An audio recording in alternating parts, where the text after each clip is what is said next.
Ogólnie mamy dalej problem z zapłonem. Nie wjeżdżam właśnie na 3200, nie mogąc używać pełnego gazu, bo inaczej silnik przerywa. I dalej nie wiemy, co to jest, bo wymieniliśmy i przewody, i cewkę, i moduł zapłonowy, i pompę paliwa wcześniej, jak nie byliśmy pewni, czy to nie jest układ paliwowy.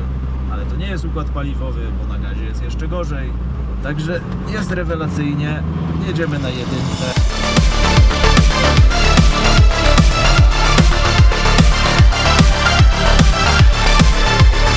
Witajcie w kolejnym odcinku motoryzacyjnego głosu w Twojej haciendzie, czyli z trasy polonezem przez Amerykę Południową. To jest w ogóle odcinek świąteczny, więc po pierwsze jest dłuższy, a po drugie wesołych świąt Bożego Narodzenia dla Was wszystkich.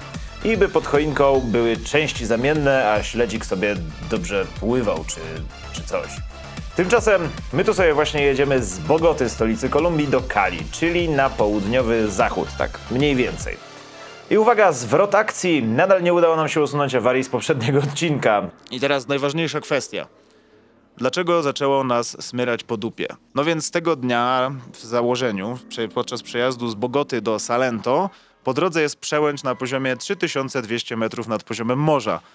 Czyli wypadałoby mieć sprawny zapłon, żeby tam podjechać. I z tego też powodu po wymianie zielonego kabelka, po stracie tam 4 czy 3 godzin na naprawy, wylądowaliśmy w Ibague, które wygląda jak Radom Kolumbii, żeby się tam przespać. I naprawdę paskudne miasto. Mieliśmy przynajmniej motel, który był bezpieczny i stosunkowo czysty, pomijając to, że ktoś przypalił deskę klozetową.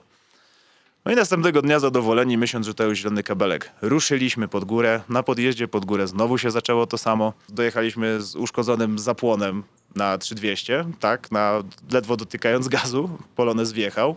Tak trzeba wjeżdżać na 3200, bez zapłonu.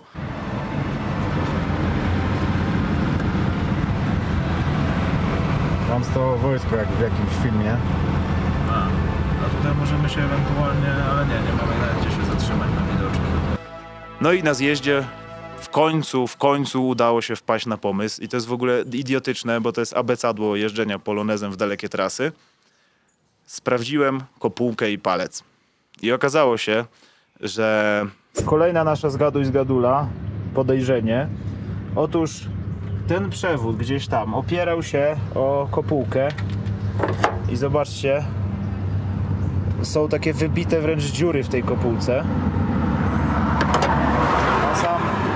A sam palec, zobaczcie, jest zarżnięty tutaj. Porównajcie sobie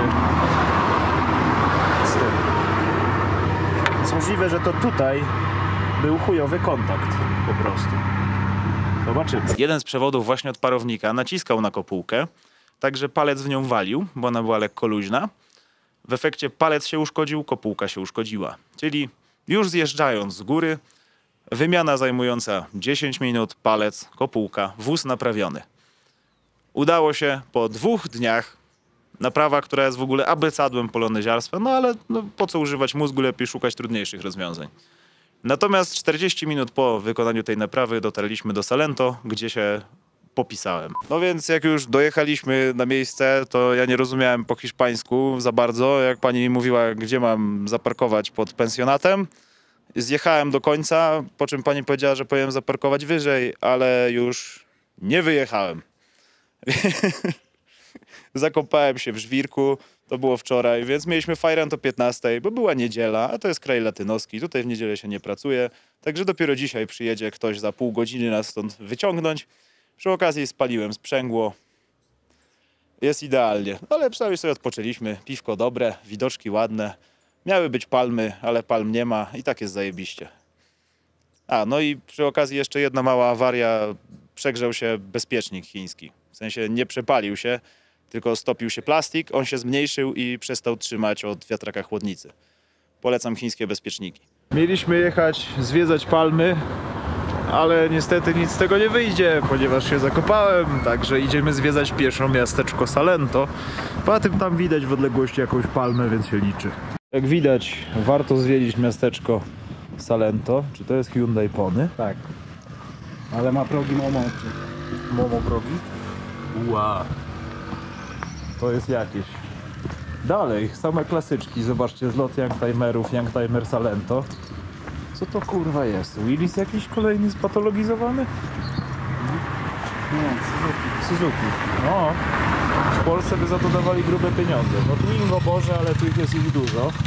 A tam patrzcie, jaka śmieszna Ascona, która nie jest Asconą. Zobaczcie. To jest niby Ascona, ale to nie jest Ascona, to jest Chevrolet Monza. 1.8. Dobrze widzę? Tak. Spasowany jest kurwa tak, że komar kutasa nie wciśnie. O, jest jak coś na sprzedaż, ale nie ma numeru telefonu.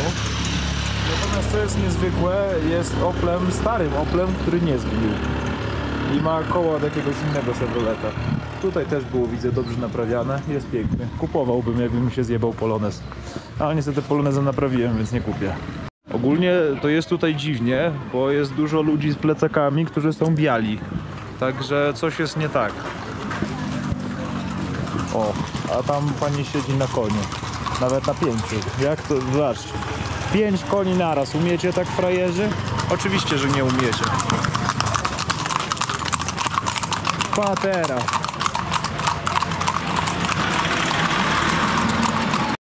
Bardzo ważny element Kolumbii w październiku, nagłe ataki burzy. Zwłaszcza po południu i rano. Nie polecam. Wybierając miejsce na posiłek, oczywiście wybraliśmy to z maską od Willisa. Ale przynajmniej było spoko. Salento to jest rzadki przypadek miejsca, w którym jest dużo sklepów z pamiątkami, które nie są chujowe.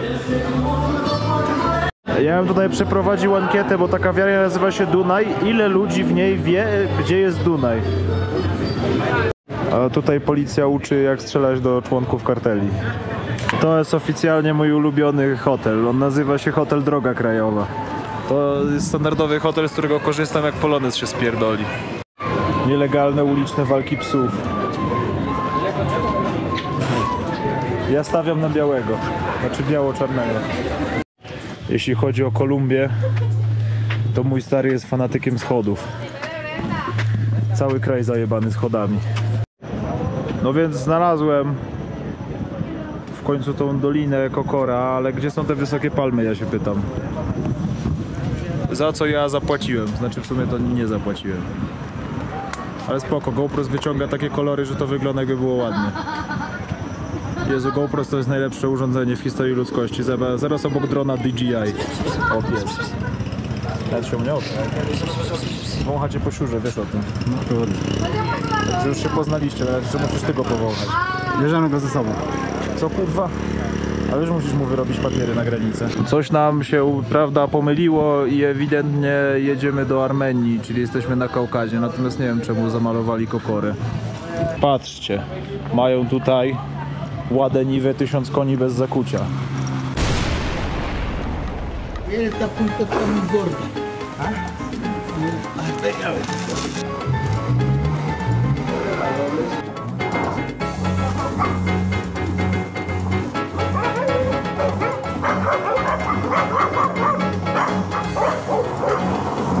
Właśnie ruszamy na południe do Cali.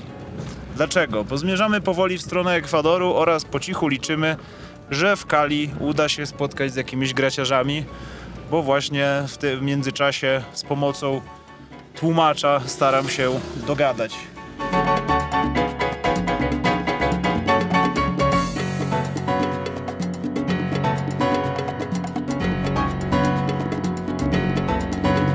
Po iluś dniach ciągłego wpieprzania jajek dla tirowców z ryżem, fasolą i chuj wie czym, wreszcie stanęliśmy w miejscu, które jest dobre. Jak kiedyś będziecie w Kolumbii pod Salento, to Queso i Café jest spoko. Oczywiście przy okazji była mały serwis, wypiłem linkę z sania, bo ściągała cały czas dźwigienkę i podnosiła obroty, a to może wypalić zawory. Dogadałem się przez internet z lokalnym miłośnikiem gratów, Andreasem z Lowfest Cali, możecie tam odwiedzić, linka macie w opisie, że zrobi nam graciarską wycieczkę po mieście. I to, o stary, co to był za dzień z Andreasem. Doskonale, to jesteśmy w odwiedzinach u kolumbijskiego ziomeczka, który nie mówi po angielsku.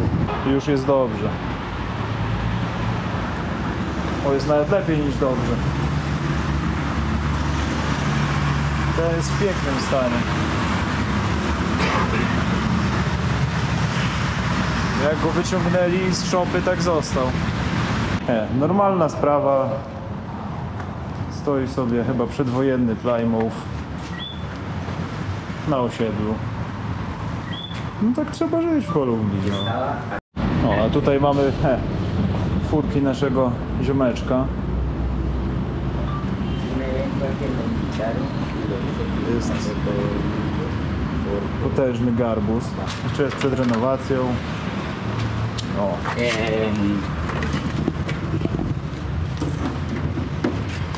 Room rallies en este. Si. I jakoś się dogadaliśmy. Wbiliśmy do niego na chatę, obczailiśmy jego graty, bo ma garbusa i borę, po czym ruszyliśmy na wycieczkę. I teraz ciekawostka. Andreas od razu powiedział, że jedziemy polonezem, ponieważ Piko i Plaka i on swoją furą nie może wyjechać. I tutaj należy wam się drobne wytłumaczenie, co to jest Piko i Plaka. Otóż Piko i Plaka to jest tak, że w dany dzień tygodnia, parzysty, czy nie wiem, poniedziałek, piątek, mogą jeździć tylko samochody z danym numerkiem na końcu rejestracji. Jednoślady mogą jeździć ile chcą i jak chcą, dlatego wszyscy jeżdżą na jednośladach, natomiast samochody mają takie ograniczenie, a nas ono nie dotyczyło, bo po pierwsze byliśmy extranjero, czyli zagraniczni, a po drugie rejestracja poloneza nie kończy się na numerek, tylko na K. Tak czy siak, zaczęliśmy naszą wyprawę od odwiedzin u Laytona w warsztacie. Podobno najlepszym warsztacie naprawiającym klasyki w całym Cali, jeśli nie w Kolumbii. I pan Layton faktycznie był taki, że widać, że jak on zrobi ci furę, nie ma wała we wsi. I też pewnie nie ma dyskusji o cenie. Pan Layton jest konkretny. A i wozy, które było widać w warsztacie, ewidentnie robiono na tip-top, zgodnie ze sztuką. Widzieliśmy jedną z karoserii i tu nie było mowy o fuszerce. Absolutnie. Pan Layton na chillerce kompletnej pokazał nam swoją kolekcję klasyków, a także furki znajomków, które trzyma w bezpiecznej hali. No i na ile pozwolił nam język, zrozumieliśmy, że oczywiście w Kolumbii zbiera się jako klasyki stare amerykańskie fury. Były tam oczywiście obecne. Chevy Bel Air to życie, ale prawdziwe rarytasy to są fury z Europy. I tutaj na przykład Triumphy Spitfire, ale przede wszystkim BMW. W Cali chłopaki są zakochani w BMW. E30, E36, stare piątki, Neue Klasse na przykład. To jest wszystko po prostu coś wymarzonego dla nich. I tak jak my jaramy się JDM-ami jako egzotyką, czyli japońskimi furami, tak dla Kolumbijczyków taką samą egzotyką są samochody z Europy. A sam pan potężny Layton to też było złoto, w sensie złoto człowiek. Pokłócił się na przykład z Tomkiem o nazwy modelowe BMW, choć wcale nie mówili w tym samym języku, ale to im w ogóle nie przeszkadzało, żeby bardzo emocjonalnie perorować, jak się nazywa te BMW, które stoi obok nich. A potem uczył nas, jak poprawnie akcentować przekleństwa w kolumbijskim hiszpańskim, czyli nie tylko Polacy zaczynają uczyć obcokrajowców języka od słowa kurwa. No i to jest E2, 4, no. Pero es la evolución, es el anterior al E24. Allá. Okej. No już nie pokłóceni. Stamtąd wyruszyliśmy do kolejnego kolumbijskiego selekcjonera gdzieś pod Cali. Kim jesteśmy i dokąd zmierzamy? Otóż nie wiem. Najlepsze w tym było to, że nie jechaliśmy na nawigacji. Andreas robił za nawigację. Oczywiście po hiszpańsku. Tak się nauczyłem, że derecho to prosto, derecha prawo, izquierda lewo. Zwłaszcza element prosto prawo jest bardzo logiczny. No derecho prosto, derecha prawo. Czego nie rozumiesz? Cel naszej podróży? Zamknięte osiedle, ale nie takie jak u nas. To było zamknięte osiedle wielkości całego Piaseczna pod Warszawą. Z własnymi ulicami, sklepami, jeziorkami, parkami, szkołą. Wszystko tam było. Widząc to, obawiałem się, nasz kolejny gospodarz będzie miał wielki kij w tyłku, zwłaszcza, że jak zobaczyłem jego chatę, to stwierdziłem, że ja też taką chcę, ale absolutnie mnie nie stać i nie wiem, czy kiedykolwiek będzie mnie stać, ale otóż nie. Nie dość, że chłop pokazał nam swoją kolekcję pięknie odrestaurowanych Amerykańców w pięknym garażu, którego mu zazdroszczę, to jeszcze zgodził się ustawić zapłon w polonezie. Totalnie normalna sprawa, nie? Bogaty jakiś właściciel pewnie firmy ustawia ci zapłon w polonezie. Takie rzeczy tylko w Kolumbii. A w ogóle ta Honda Accord, to historia jest taka, że to jest jego pierwszy samochód w życiu, który kupił jak miał 18 lat i ona się nigdy nie zepsuła. Zmyśliłeś to przed chwilą, prawda? Nie. Ogólnie klimat doskonały. Chłop stwierdził, że jak już przyjechali Polacy, no to trzeba odpalić wszystkie fury. W końcu to jest dzień świąteczny, mamy gości. Obstalował nam zimnego browarka ze ślicznej retrolodówki, też mu jej zazdroszczę, a potem wziął się za spoglądanie pod maskę pierdoloneza z niesmakiem. No bo jak zobaczył, jak dziadowsko zrobiliśmy elektrykę, to się złapał za głowę i zaczął wymieniać kable. Wbiła też jego żona, wspaniała kobieta, starsza pani z klasą, ale niesamowicie ogarnięta. A to wytarła rozlany przez męża płyn chładniczy, a to okazało się, że nawet lepiej od niego obczaja na słuch, czy zapłon jest dobrze ustawiony. Serio. W efekcie po pewnym czasie walki z polonezem pan się wkurzył i poddał i stwierdził, że polonez to kupa, a zapłon ustawialiśmy we trójkę. Tutaj w ogóle wspaniała różnica językowa. Jak zapomnieliśmy klucza na śrubie koła pasowego, instynktownie zacząłem krzyczeć gaś. A Andreas, który siedział za kierownicą, zrozumiał to jako gaz, więc dodał gazu. Idealnie.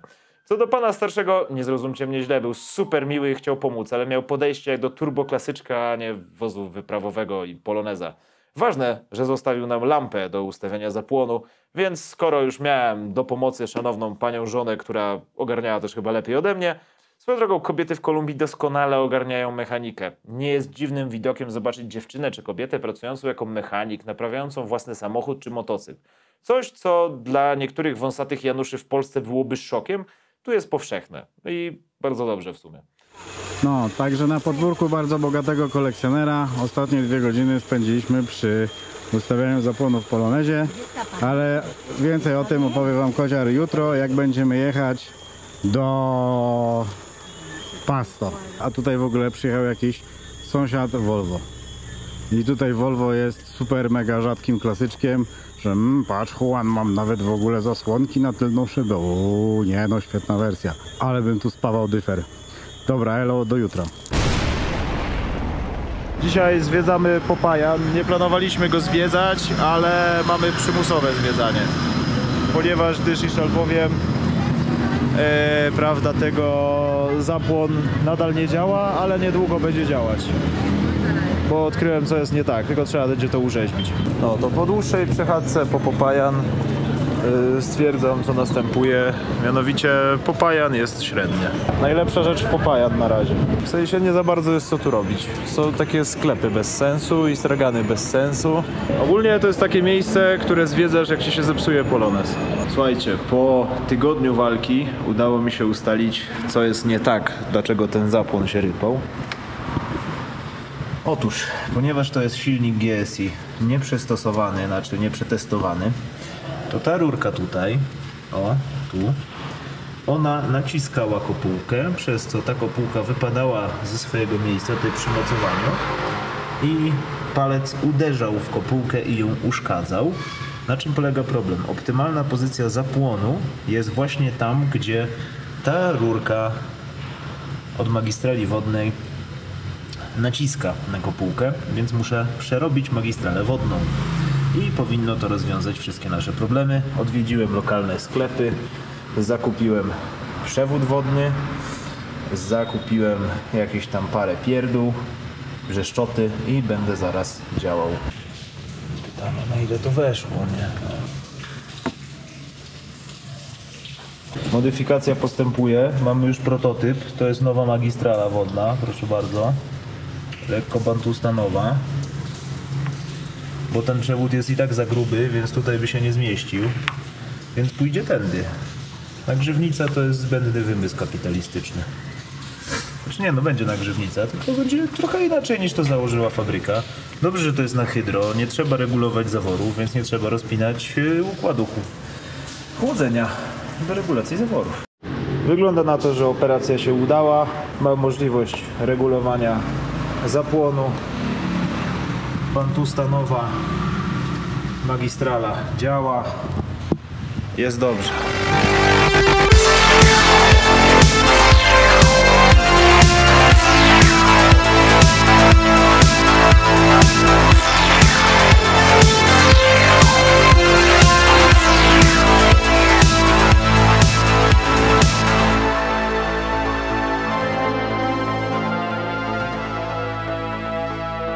Ja jeszcze nie wymyśliłem, co mam powiedzieć, wiesz o tym. Z tej okazji, że znaleźliśmy wreszcie jakąś ładną miejscówkę po przejechaniu prawie całej Kolumbii, w której można się zatrzymać, opowiem wam pokrótce, jak się jeździ po Kolumbii, bo mówiłem wam już, jacy są tutaj kierowcy, natomiast opowiem wam o międzymiastowych. Otóż zdecydowana większość międzymiastowych dróg, pomimo tego, że są przez góry i wydawałoby się, że to będą ładne drogi, będzie fajnie i przyjemnie, składają się z tego, że mija się kolejne ulicówki i jedzie się 20 km na godzinę za ciężarówką, nie widząc niczego, bo wszystko porastają krzaki. Także jest to wybitnie nudne, natomiast 250 km to często jest dystans na cały dzień albo przynajmniej na 3/4 dnia. Ze względu na to, że tu się nawet nie za bardzo da wyprzedzać, każda ciężarówka jest przeładowana, a lokalsi jeżdżą jak popierdoleni. Także dopiero teraz na południu Kolumbii przed Pasto udało nam się wreszcie znaleźć górską drogę, która nie dość, że jest niezłej jakości, to jeszcze ma jakikolwiek punkt widokowy i cokolwiek fajnego z niej widać. Także można powiedzieć, że wielki sukces. Także jeśli myśleliście, że pojedziecie do Kolumbii, żeby zobaczyć 1 000 000 Passo dello Stelvio, to działa to tak, że zużyjecie swój pojazd tak, jakbyście wjeżdżali na Passo dello Stelvio, ale widoków nie zobaczycie, bo zobaczycie tylko krzaki. A tymczasem my podążamy do Pasto w stronę granicy. Podobno będzie z problemami, już mamy obsługę. Skoro już stoimy na ruchu wahadłowym, to poopowiadam wam, jak wygląda nasza aktualna sytuacja. A nasza aktualna sytuacja jest wybitna, ponieważ mamy opóźnienie przez walkę z zapłonem, także dzisiaj dopiero jedziemy do Pasto, jest czwartek. Dlaczego to jest ważne? Ponieważ dzisiaj w nocy zaczyna się strajk po drugiej stronie granicy, bo jedziemy do granicy ekwadorskiej. I choćbyśmy się zesrali, to nawet jakbyśmy dzisiaj w nocy przekraczali granicę, co jest średnim pomysłem, no to byśmy nocowali na szlabanie, kurwa. Po czym w regionie, który jest zaraz za granicą i nie da się go ominąć, ma być strajk, czyli blokada dróg, który chuj wie kiedy się skończy, chuj wie czy przejedziemy. Jest super. Ale ważne, że można sobie postać bez sensu, czekając aż panowie wrócą ze śniadanka, ponieważ pewnie postawili znak jechać i poszli na śniadanie. Witamy w Ameryce Południowej. Jeśli chodzi o to, że istniał jakiś plan dzienny przejechania tego rejonu, to ten plan, to jak mówił pan von Clausewitz, nigdy nie może przetrwać spotkania z wrogiem. Jedziemy tak przez tą Kolumbię, jedziemy i wygląda, że dojechaliśmy w Beskidy. Tylko jakieś takie podjazdy mi się wydawało, że w tych Beskidach są łagodniejsze, a nie, że dwójka i ledwo jedziesz, nie? Wygląda jakby było prosto, otóż nie jest. Otóż cały czas dymamy pod górę. OHV lubi to, lubi taki miód. Niewiele jest w życiu rzeczy lepszych niż benzyna za 2 złote. Ale jest jedna rzecz, która jest najważniejsza, to przyoszczędzenie. Otóż możecie przyoszczędzić kupując za celu PC. Oczywiście, że wam o tym teraz powiem. Zupełnie się tego nie spodziewaliście, że możecie skorzystać z porównywarki ubezpieczeń, kiedy kupujecie sobie OC lub AC, którą macie w linku w opisie. Tam macie 2 razy po 150 zł cashbacku i jeszcze do tego link polecający, który jak wyślecie i ktoś skorzysta, dostajecie po 50 zł aż do 2000 zł, a 2000 zł to jest jak 1000 litrów benzyny w Argentynie, więc nic, tylko żyć, nie umierać. Także wbijajcie na jedynie słuszne Mubi Pyly w linku w opisie. Lećmy dalej z odcinkiem. Słuchajcie, jesteśmy pod naszym 3-gwiazdkowym hotelem, w którym dzisiaj śpimy i właśnie jedziemy do garażu, tylko że... Ty to nie pierdol, tylko idź pchać. Ja nie mogę, jestem gościem 3-gwiazdkowego hotelu dzisiaj. No to stoimy w tym aucie, to się dzisiaj tu śpimy, no. Zwiedzamy dalej Pasto. Im dalej w las, tym jest gorzej. Śmierdzi, brzydko, kraty w oknach, wszystko sprejowane. Do tej pory wydawało mi się, że to Ibagué jest Radomiem tutejszym, ale jednak Radomiem jest Pasto. Bo jest całkiem paskudne, ale za to zakorkowane. Słuchajcie, mieszkańcy Rzeszowa, znalazłem brakujący element do waszego pomnika w centrum. Możecie teraz stać się miastami partnerskimi z Pasto. Najładniejsza rzecz w Pasto Fiat 147, 137, a 137.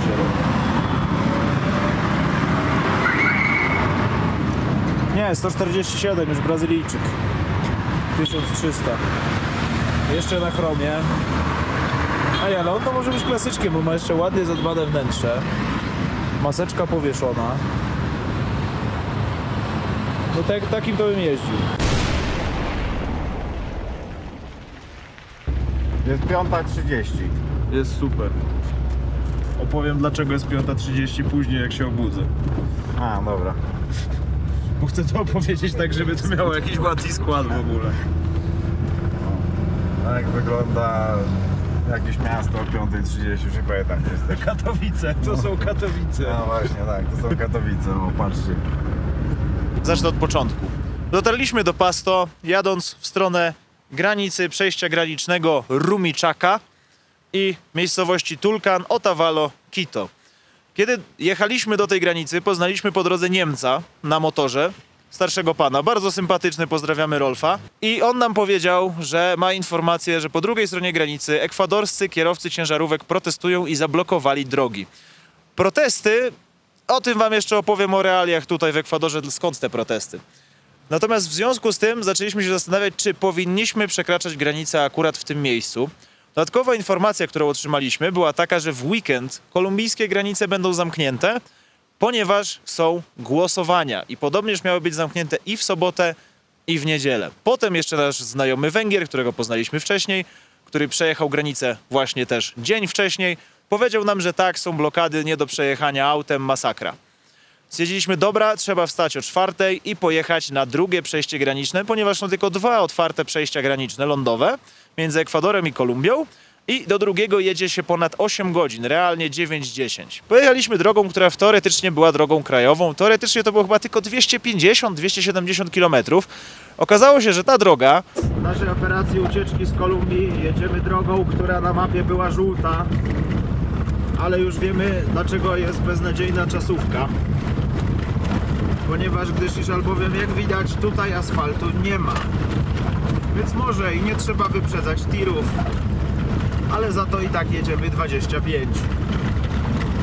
Piękna sprawa, no. Dobrze, że nie pada. No ale nie pada przynajmniej. Widoczki są ładne. Zawieszenie lubi to, opony też. Jest dobrze. O, jest ciężarówka, patrz. No nie pierdol, że jest ciężarówka na tej drodze. Ja? No kurwa mać, czy on wpadł na ten sam pomysł co my? Pewnie tak. Pewnie też wie, że są zamknięte drogi i stwierdził, pierdolę, jadę kurwa szutrem. Zajebiście, kurwa. Ja się nie dziwię, że oni tam w tym Ekwadorze strajkują, jak tu trzeba jeździć tirem po takim gównie.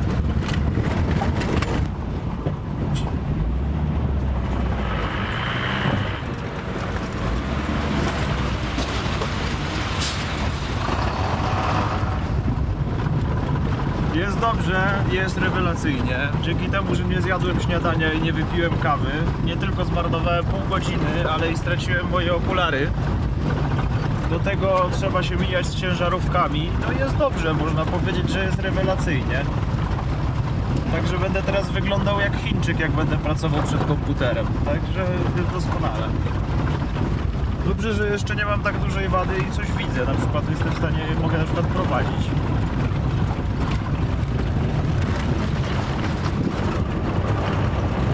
Przekroczyliśmy te góry, zjechaliśmy w stronę Amazonii, dojechaliśmy do granicy. Jak widać, na ostatnim odcinku do granicy zwijają asfalt na noc, a w sumie to też na dzień. No to co oni będą Ekwadorczykom jakimś kurwa, prawda, asfalt dać. No, to Kolumbia jest już za nami. Tam właśnie, tuż za nami, jesteśmy na granicy z Ekwadorem.